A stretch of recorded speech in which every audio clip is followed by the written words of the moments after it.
In today's episode of Health Theory with Jason Prall, we discuss why your social life is essential for your health, the importance of spending time in nature, how meditation can really improve your life, and the simple things you're not doing that will extend your lifespan.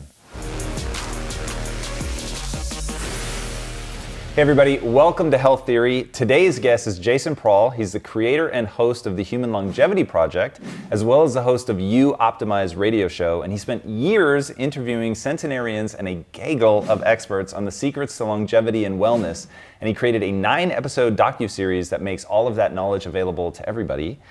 And Jason, what I want to know is, one, what got you started on this journey? Like many health practitioners in the field, it was my own health challenges. And so that sent me down this new trajectory from an engineer to a health practitioner, helping people with their chronic issues. That pursuit led me to sort of the idea of going around the world to speak with centenarians from all different cultures and interviewing them and figuring out what their life was like, what their culture was like, what their environment was like, to help bring some of that wisdom back with the idea of modern science backing the what we see in the real world. And we can also show what healthy aging looks like, because most of us in the West don't know what a healthy 95 looks like, what a 98-year-old woman who can till up her soil still and pick oranges off her tree and read a newspaper without glasses. We don't know what that looks like. I've never seen it until I had to go to Okinawa to speak with a woman that was just like that. And what were the things that you were struggling with in the beginning? For me, it was very simple stuff. It was joint pains and skin condition type things, right? And these were not problems that I got answers to, right? So even at 13, when my knee issues started, chronic knee issues, right? And I was told by the doctor it was overuse. And at 13. And I'm like, even at 13, you know, I understood. I'm like, well, but there's 42-year-old athletes at the professional levels. How could this possibly be overuse? But nevertheless, I didn't have the knowledge base or the skill set to really think or act any different than what the doctor was telling me. So not getting to the root problem, not explaining to me why this is happening, and trying to mask over the issues. You start to realize, okay, you know, all this other stuff is sort of lies and propaganda and nonsense. And when you really figure out what's going on, which is you're peeling, you're constantly peeling. You know, you get one level of understanding, then there's another layer right behind it. So it's not like the floodgates open to some degree. It's actually like a constant journey of discovery of another layer. So knowing that that's true, knowing that you've talked a lot about like research is flawed and really understanding how research happens and how we get to a sort of flawed data set, how do you get good at the N of 1 experimentation when it can be so overwhelming to even know where to begin? How did you get good at that? And then what do you recommend to people now in the age of internet to really find answers that work for them? I think you have to recognize that you are your own experiment and you have your own experiences in the process. And there's nobody that can tell you anything about you. You have to figure it out. So in one way, you feel like you're a little alone in the process. But using other people and other advice as a guide, perhaps, can be useful to help you navigate the waters. But is this something that would have been done 1,000 years ago or 100 years ago, based on what we know? A pretty good lens to look through to figure out, should I be trying this? Is there somebody on the planet or some group of people doing this in a healthy way? If so, why might that be the case, or why might not be the case? So figuring out what may work and what may not work through the lens of history and actual people trying these things is very helpful to help guide you, but it can in no way dictate your truth. So you just kind of have to start on the process and course correct and self-navigate.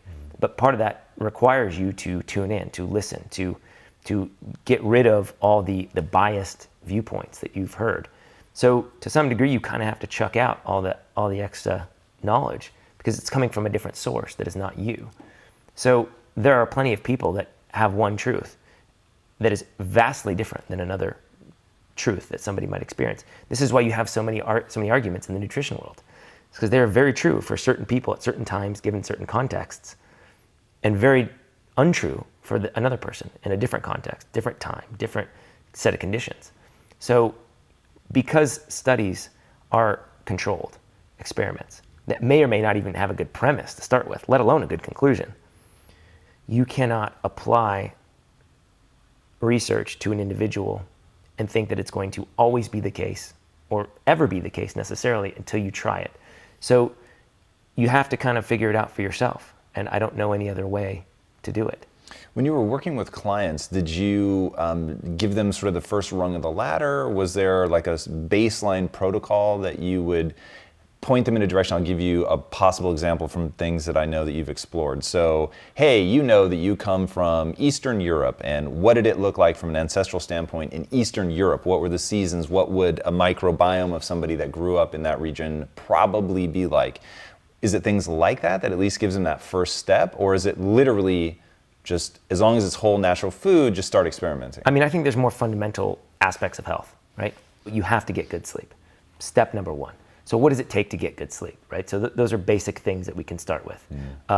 The way you think and emote in the world. There are ways that we know through practice and through text and through history that has shown us that are generally a better place to be in. A state of gratitude, right? A state of compassion, empathy, right? These type of things are kind of a universal concept. So despite where you are on the world, who you are, what your conditions are, there are sort of universal truths that I think we need to start with. The food equation becomes much more difficult, partially because everything affects everything. So you can't subscribe to one diet if your circadian rhythm is off and think that that same diet's going to affect you the same way when your circadian rhythm is on. When you get good sleep, you may or may not be able to eat this food. When you get bad sleep, you may or may not be able to eat this food. So the diet is just a representation, a part of the equation that we have to work in, and you cannot separate it from the good sleep, from the negative emotions, because we know that when you eat a McDonald's hamburger, which we can all agree is not the healthiest food, if you're in a state of peace and you're on a beach and you're with friends and you're laughing and you don't think this McDonald's hamburger is going to kill you, we know that we digest it better. We know there's less inflammation at the gut. We know that it doesn't impact us the same way. However, when we're driving down the road, we're stressed out, we're on the phone, we're doing a million things, we're eating all at the same time, the same meal, we digest it differently, more inflammation, more food sensitivities, all these things start to come up. So you can't isolate one part of the equation and think that you can find the answer in that one part. You've got to work it all together. And this is the point of looking at the entirety of the lifestyle to understand what works for the individual. All right, so you're starting to touch on what I think are going to be answers to really my overarching questions for the whole interview, which is, what are the keys to longevity? I mean, fundamentally, it all comes down to lifestyle. And that encompasses everything, right? So that is how we think. That's how we emote. That's how we communicate. That's how we connect. That's diet is all factored into this. But if you take anybody you know and say, okay, let's go through your closet and let's toss out all the old stuff, right? There's inevitably things in the closet that they don't wear, they don't use. There's going to be a resistance to giving away some of these clothes. Why? You're giving away clothes that you don't wear to somebody who may need them. In theory, that's an easy decision. But you have an emotional attachment to something in that piece of clothing, and yet we can't get rid of it. So there's just in this abundance that we all have here in the West, this overabundance, this overconvenience, we are complexifying everything. And so in this, let's just say closet example, we have stored emotions, trapped emotions. We have this clogged up stuff. And so when you are able to get rid of that, you actually are freeing yourself of these trapped emotions, of this attachment to garbage that is really not useful to you. So we find this in everything that we have in our lives. Relationships. You ever get invited to a party you don't really want to go to and you kind of go anyway? I mean, why is that, right? We need to simplify every part of our life. We are overcomplicating everything. And what you realize when you go to these places, you see that everything is so simple, and the requirements for your happiness and health are very little. You don't need a lot of things to be happy and healthy, and yet we are searching for them in all these things, and we get bogged down by them. So just by simplifying your environment, your relationships, everything around you, you change your behavior. And this is where the change comes from. It's in the behavior. But the simplicity is the catalyst for that behavioral change. So it's a critical part, and it's one of the most fundamental things that I recognized that I wasn't anticipating when I went to these places. When we showed up in Costa Rica, for example, which is an area that it made your list of known for its longevity, right? And we're going there to find these 100-year-olds to try to talk to them, right? And it's not like there's a list of them and I have their emails, right? Like you got to go figure out how to find these people. So, and we had a limited time and a limited budget. So in theory, this is kind of a stressful situation, right? We've got a clock that we've got to run up against. And yet when we got there, I felt like time slowed down or stopped. It's almost like comparing driving on the freeway at 70 miles an hour and you just see all these cars going 70 miles an hour. You got to go 70 miles an hour, right? Versus walking down the street strolling down around a lake, and everybody else is strolling around the lake. There's a different pace there. You're going with the flow to some degree and the flow is affecting you.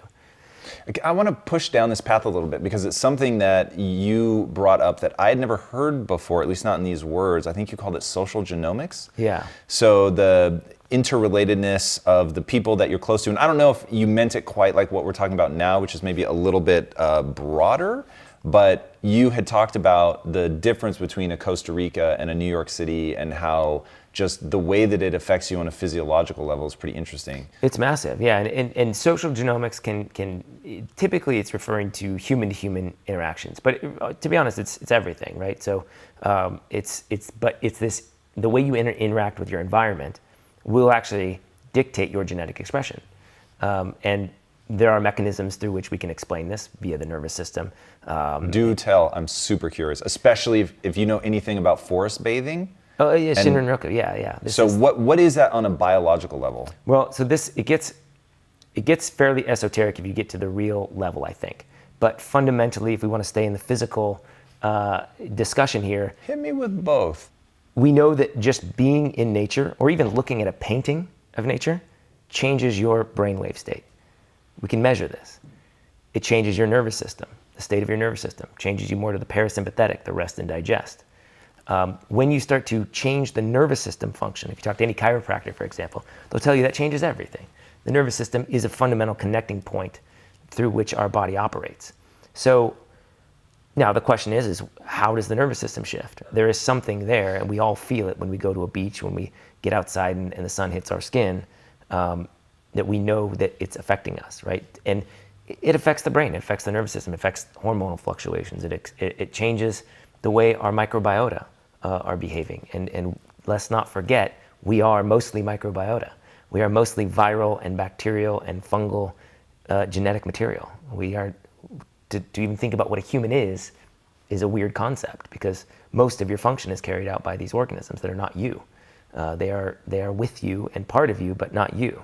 One thing, and I don't want to lose this thread, and I really want to get back to the really esoteric part, but there was something that you've talked about where you said that it almost doesn't even matter just what bacteria or viruses or whatever you have. It matters how their genes are expressing, and that they all have their own genetics and epigenetics. And I think that's really, really interesting. In the field of integrative, functional, complementary medicine, we're now obsessed with this idea of epigenetics. I think generally what we're referring to is that our human genome is expressing differently. But I find it more fascinating that you also have a mitochondrial genome, right? And mitochondria are these little organelles that are inside the cells that have their own genome, that are not human. So we have human genome, mitochondrial genome, we have microbiota genome, and all of these can shift and change based on the interactions with the external world, some of which those inputs are actually genetic material themselves. So when you eat an apple, you actually have microRNA from the apple interacting with your genes. So now you have all these genetic systems and components working together in unison, all trying to accomplish the same thing, which is balance in the ecosystem that it's in. This is all changing whenever you think a thought, whenever you have sex, whenever you get mad or upset or you feel depressed, whenever you exercise, everything is changing. When we think about blessing our food, for example, or saying a prayer before a meal. So it's this just gratitude, a very basic gratitude practice. That will improve digestion. So this is, I think, an important recognition point that everything is affecting everything. Your thoughts, your emotions, your behaviors will determine the state of all the organisms in your body and to state your cellular health, your organ health, and overall organism health. And if we can accept that premise, then that means everything we do matters. And then nothing becomes out of your control. It all becomes part of you and part of your practice to get into a state of harmony and balance. Super interesting. All right, so now let's go back. We were forest bathing. We were about to get esoteric. Like, take me to the craziest place you can, even just from an N of 1 perspective. And I'm asking this from the context of the last 3 years of my life have taught me that I know nothing and that I need to truly be open to things that I would have closed my mind off to when I thought I knew something. And now I'm just super open to I know nothing, and this is an exploration. I mean, I think for me, it came through the lens of exploring personally with plant medicines. And by that, you mean psychedelics? Yeah, ayahuasca and 5-MeO, DMT, and some of these other things, you know, psilocybin.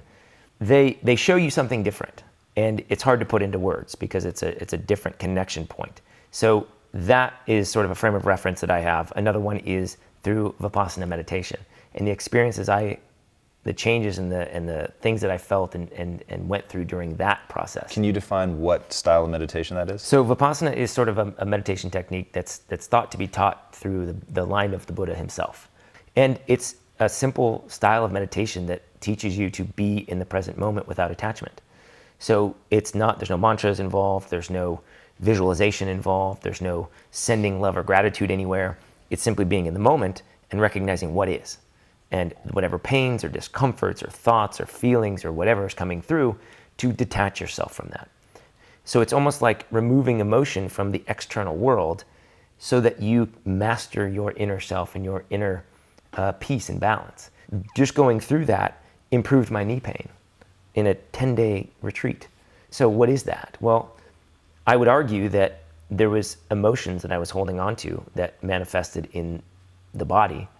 And when I was able to detach from those and let those go, the pain lets go. There are these energies, I think, that we store in our body. And this practice of Vipassana meditation taught me that that's likely the case. And if you had to give me that in like the most plain, boring language ever, what would you say? Like, what is the process of turning inward? What are you doing? There are so many things there, right? So, you know, we have studies showing that when you put a rat in a maze or a mouse in a maze and you electrocute it at one point in the maze, you take the mouse out, never to see the maze again, and they have pups, and you put the pups in the same maze, we can see their nervous system spike at that same exact point. How? We're still trying to figure that out, right? We have some theories and there's some evidence to suggest a few things. Perhaps the DNA is storing memory, perhaps water is storing memory, perhaps the whole body and the fascia is storing memory. But that's actually a really smart evolutionary advantage. Like, hey, let's pass down, like, don't go there. That's dangerous. So it actually may serve a fundamental purpose, but we know that that's the case. Now, we can take that mouse out, which has never been electrocuted, and they have pups. We see the same thing. And we've gone 6, 7 generations through this, and you can still see that manifesting. You refer to that as inherited trauma? Inherited trauma. We also see studies showing that Holocaust survivors have the same thing. Elevated nervous system response, straight out the gate, you know, coming out of the womb. They're kids. Absolutely. Yeah. So this is, I think, a real thing, and we have to recognize that it's playing a role. Now, how do we unwind that? This is where all the practices come in. This is why all the Eastern traditions and even the Western religions have a ritual, have a practice of things. So this is what the meditation is there to do. It's the practice that allows you to escape that reality. Yoga, same thing. So define the reality. So you've got traumas built from your own life or from potentially inherited traumas, and so breaking the sort of hold they have on your behaviors. Let's take a more practical example, right? I've gotten to the point where I can actually spot this a mile away now, for the first time I'm talking to somebody, but they might be sexually abused at 6 years old. I can hear that in their voice, in their language, because of the fear, the uncertainty, and there's something going on. I can see it in an email by the language that's used. Wow. Right? If you just get good at recognizing the patterns, and you start to recognize, okay, there's something there. How do we unwind that? Well, if it's manifesting as, you know, lupus or rheumatoid arthritis or cancer later on, where's the problem? You got to go all the way back to that point and get resolution of that as part of the problem. Because it has some biological echo. Because I think the reason Absolutely. Because the nervous system is shifted. So we essentially have two states of our nervous system. One is the rest and digest, right? The stay and play. This is where we have sex. This is where we sleep and eat food and all these amazing, fun, nice things. Then you have basically the mode that we're stressed out in, right? It's why you can't get an erection running away from a bear, right? They're two different modes. You would never need those two functions to operate at the same time, right? So we have it's a survival mechanism that kicks in. If you stay locked into that, then that means that your process of digestion, your process of healing, your process of recovery, process of sleep, process of sex, all those things aren't working very well or at all. So this prevents recovery and healing. So the act of coming into this world with a cord around your neck or getting abused when you're a child and you don't know how to operate in this world, you will create a nervous system shift that is there to protect you. It's why when somebody cuts somebody off in traffic and they freak out and you're like, whoa, that guy just completely flipped out for no reason. Well, you wouldn't do that maybe, but why? There's something embedded in that behavior, in that habit, in that pattern that comes from something else. So these things get ingrained in patterns and personalities. You actually see this with people that are successful. A lot of successful people had some traumatic event or events that happened in their childhood. And it may be as simple as a nasty divorce between their parents. But oftentimes it's abuse, it's verbal abuse, emotional abuse, sexual abuse, an alcoholic parent, a parent that gets arrested, that's incarcerated. These are traumatic for a child because they don't know how to understand this. So they develop these stories, these patterns, these behaviors that come from that. And some of the behaviors may be because I wasn't getting love, because my mom made me cry it out instead of hugging me when I was 6 months. I needed to go find a way to get love, which means I'm really good at the violin, or I'm an amazing football player, or I'm really good at math, right? And so you carry these behaviors. Now you might produce a really good football player. You might produce Oprah Winfrey, right? These are the things that can manifest. It doesn't mean it's a bad thing. It can just manifest in behavior, and the personality that we think we are is coming from a lot of that stuff.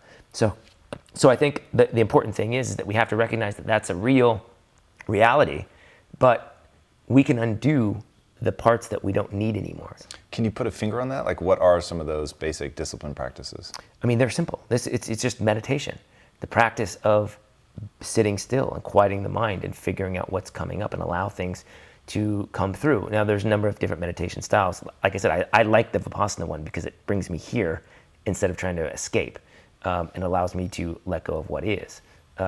Let go of the attachment to the things that are around me and just accept what is. And when I did Vipassana meditation, my knee pain started to slowly sort of evaporate, go away.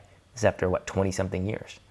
So explain that. I don't know. I was just in meditation, and when the pain was coming up, I wasn't trying to run from it. I wasn't stretching my legs to relieve the pain. I was just experiencing it without judgment. So an easy example of this would be when you have an itch on your arm, your natural tendency is to scratch, because you want to relieve the pain. In other words, I don't like that feeling, so let me scratch it away. That's better. But what if you just left it and just experienced it and go, that's interesting. Without any emotion, without any attachment, you just let it be. And in that process, it's almost like it bubbles up to the surface and just goes poof, right? So another psychosomatic trauma, Dr. New York, he was a chiropractor, I believe, was looking at backs and back pain. And he would have the same x-rays, the same physical dysfunction in their back. One person's running marathons, the other one can't get out of bed. And he asked himself, what the heck's going on here? It's the same thing physically. What's happening? Why is this guy experiencing no pain? This one's experiencing tons of pain. And when he recognized that it was trauma that was causing that it was trauma that was causing the pain.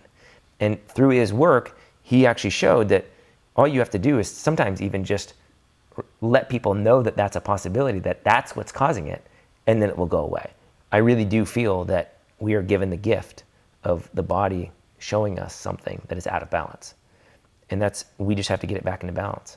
And some of this is surface level stuff. Do you have a lot of toxic food in your house? Are you using a lot of toxins in your environment? Are you not sleeping enough? Do you hate the person you're sleeping next to? Are you not using very good language with people? How is your thoughts and your emotional patterns? And it's amazing that when you accept this responsibility for healing yourself, you accept the gift that the pain or the health issues that are there they're there for you. Without that, you wouldn't change. You wouldn't be better. You wouldn't improve. There's no need. You're not being forced to. So these are the gifts that we're given to allow ourselves to get to a better place, to advance psychospiritually. Because they're the difficulties that force us to push. It's the same in business. It's the same in relationships. You know, look at anybody in the military or on a sports team. They come together when things get hard. When shit hits the fan, that's when the real things start to come together, right? In business, same thing. Everything that you fail at in business, you would look back and go, I'm really glad that that happened because it showed me what to do and what not to do, and I learned from it, right? So they're all gifts. It's just a matter of, are you willing to go through the pain and understand it from a different perspective and move through it and go through the process. You've said that you like to push yourself, that you like to rub up against your limits. Absolutely. What's the driving force behind that? I think it's curiosity of going to a place that I've never been. Right now, actually, one of the latest things that people are doing is there's like a template and you sting yourself down your spine with bee stings. So this actually stimulates the immune system and the nervous system. It's a very good thing. This is this hormetic stress idea that we need these little, it's like working out. Define hormesis for people. Yeah, so hormetic stress is a very important concept that that there are these little stressors that come into your life that are there to help you grow stronger, right? And the easiest one is exercise. This is a very easy example that in order for a bodybuilder to get big and strong, they have to lift a lot of weight. But you can't go to a 500-pound squat until you go through the process of getting there. So it's this idea of pushing yourself and then recovering, pushing yourself farther, recovering, pushing yourself farther and recovering. And this happens with plant chemicals. When you eat garlic, for example, the allicin in garlic that makes it have that pungent taste, that makes it antifungal, that all these things, that's a poison. It's there to protect the garlic plant and allow it to survive. It's the plant's immune system. And when you eat it, you are getting the poison. You're just getting a low-level poison that we've become accustomed to and learned to respond in a beneficial way to. Same thing with polyphenols and phytochemical, or polyphenols that come from blueberries or red wine that we all hear about, chocolate, these type of things. These are not antioxidants. They're actually oxidants. In other words, they create oxidation stress.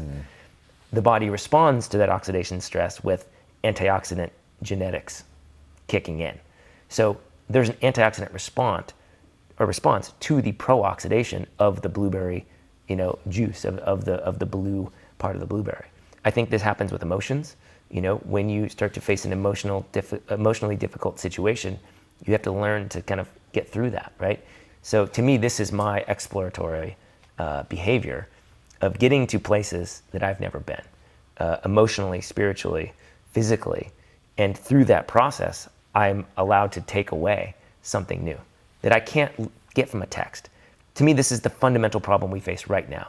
We're in the information age. There's overwhelming amount of information. You can learn to do anything online.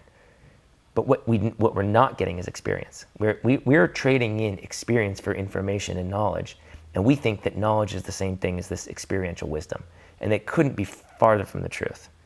It is a big problem I see right now, is that people are not going through the experiential aspects of life. We are simply reading about it and thinking that we are really smart, and then we try to teach what we read. Whereas, to me, the more important things comes from the experience, which is why I can talk about going to Costa Rica and telling you that time was different. And you might say, well, time doesn't exist, or time is linear, or whatever, but we all know that place when time stops, or time flew by because we were having fun.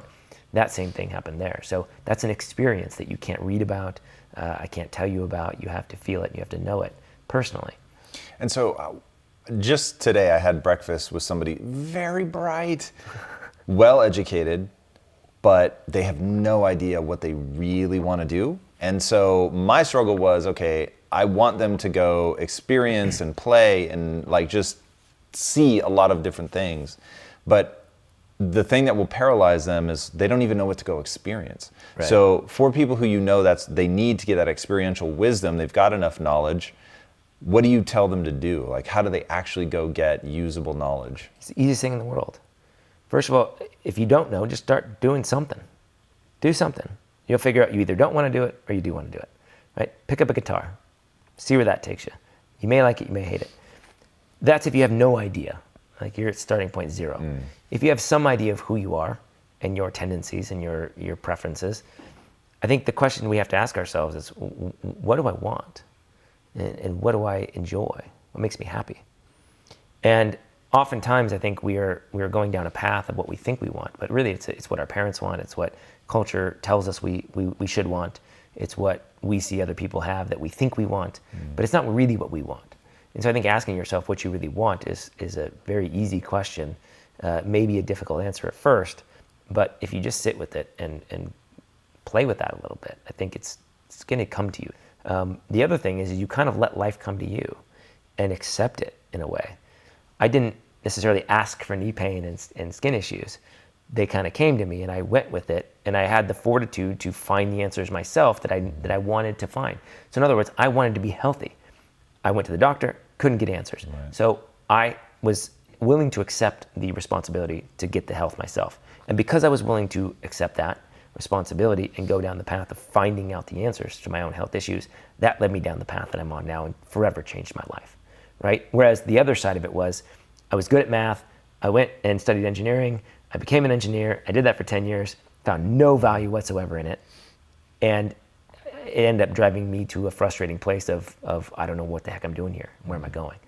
Go find and play with the things that you enjoy and recognize what you really want. Doesn't mean you know how to get there, right, but explore that. We just disengaged so much, and we get afraid and we get, I think, overwhelmed. But if you just start participating, I mean, amazing things happen that you couldn't have possibly projected in your wildest dreams. I want to go back to this notion of connection and the social genomics of it all. How have you constructed your group of friends? What do you look for? How do you make sure that that's healthy and thriving and that you've taken care of that part of the equation? Yeah, this is a big one actually, because a lot of the previous work that's been done on longevity in some of these places that are known for their longevity has come to the conclusion that community is one of the most important things. I have an issue with that. I don't think that's accurate at all. I think on the surface it seems accurate, and community is a word that we like to think is a good thing, but community is everywhere. Community is easy to find. What is more difficult to find is connection, right? And it's like going on a date, right? You can go on a million dates.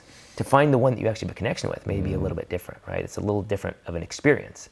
So connection to me is huge. It's tough with friends and even family, because the dynamics change. You grow at a different pace, right? The point at which you developed a friendship with somebody in high school, in college, post-college, whatever it was, at work, you were that person and they were that person, and you connected at that point. You guys met at a point that seemed to make sense.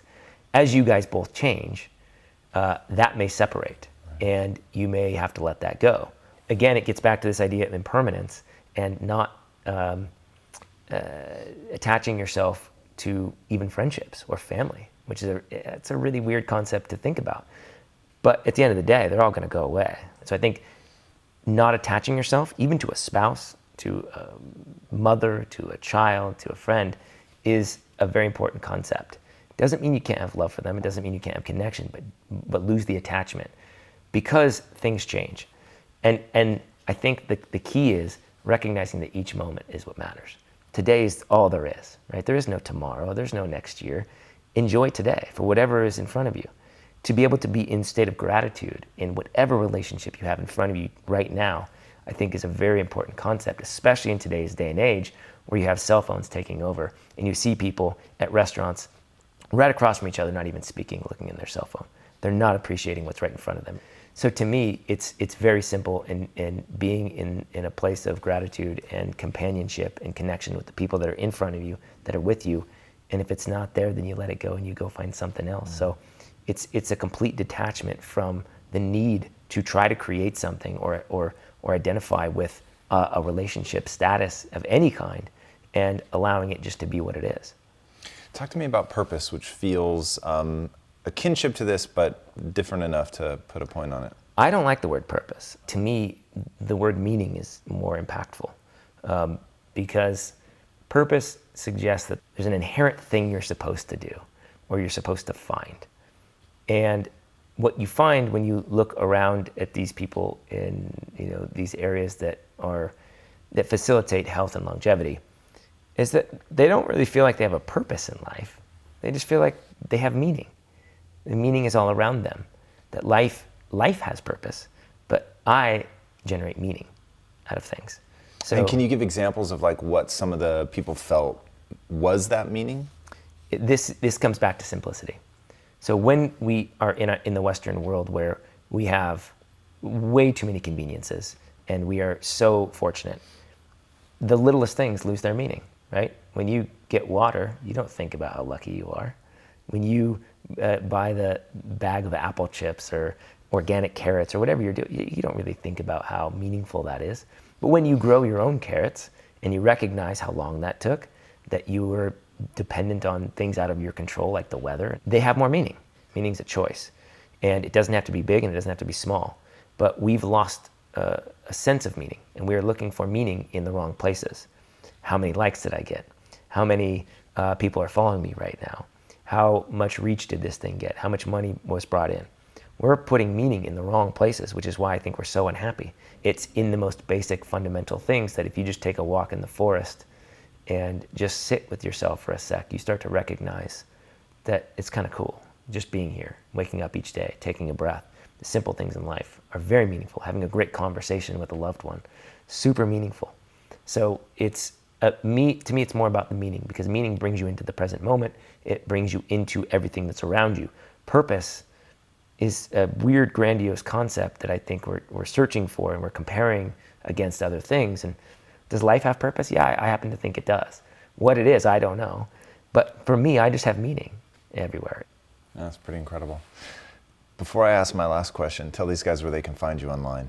They can find me at Human Longevity Film. That's where our film lives. They can find me on social media, on Facebook and Instagram, just at my name. They can look at on Facebook, we have the Human Longevity Project, and Instagram as well. So perfect. My last question is, given all that you went and studied with the centenarians and all the experts that you've met with, what is the one thing that people could change right now that would have the biggest impact on their life? I think having gratitude, simple as that. Find a way to bring gratitude into your life, whether it's a gratitude journal, whether it's sitting in a meditation and just feeling a state of gratitude, whether it's reminding yourself about gratitude. To me, this is sort of the highest state that we can ever be in, is a state of gratitude. And so constantly just reminding yourself, right? Getting in these little habits of remembering to be grateful for whatever is around you right now, because at the end of the day, you're here. It's a simple, it's cheesy, it's probably overused, it's sort of this spiritual stuff that we shove under the rug, but when you just start putting in practice, you recognize how simple it really is. I love it. Jason, thank you so much for being on the show, man. Thanks for having me. It was really great. My pleasure. All right, guys. I did not expect the interview to go to the places that we went today, but that is exactly why I find Jason so interesting, and is something that I think you're going to see as you go and dive into the other interviews and things that he's done and follow him socially. You'll see that it's somebody looking at things from a really unique perspective, which is that we're probably over-focusing on the wrong minutia, and instead of really going in and just looking at, your blood ketone levels or your glucose levels, that you're coming up higher and you're really getting in tune yourself, that you are, instead of sweeping spirituality under the rug, you're taking it out, you're looking at it, you're really looking to find what are the drivers of some of the states that your body is in, and whether that's trauma or not, but really beginning to look at it, delve into it, and doing the N of 1 experimentation and finding out for yourself what's going to work. And it's hard to pin him down on exactly what to eat, because you've got to do the work, you've got to take responsibility, you've got to do the experimentations and find out what works for you, and to not be dogmatic, to not overly rely on knowledge like he was saying, but instead to really get that experiential wisdom. And I thought that that was really interesting. And everything that he does is in that context of having spoken to all these people that have lived these extraordinarily long lives, and looking at the experts and blending the more esoteric, the hard to really put our hands on, and the data, and really looking at where the two come together. I think it's a really unique perspective that I think is incredibly powerful. And I hope that you guys will dive into that in your own lives and start putting it into practice. Those kinds of things have had a tremendous impact on me already, and I think that you guys will benefit as well. If you haven't already, be sure to subscribe. And until next time, my friends, be legendary. Take care.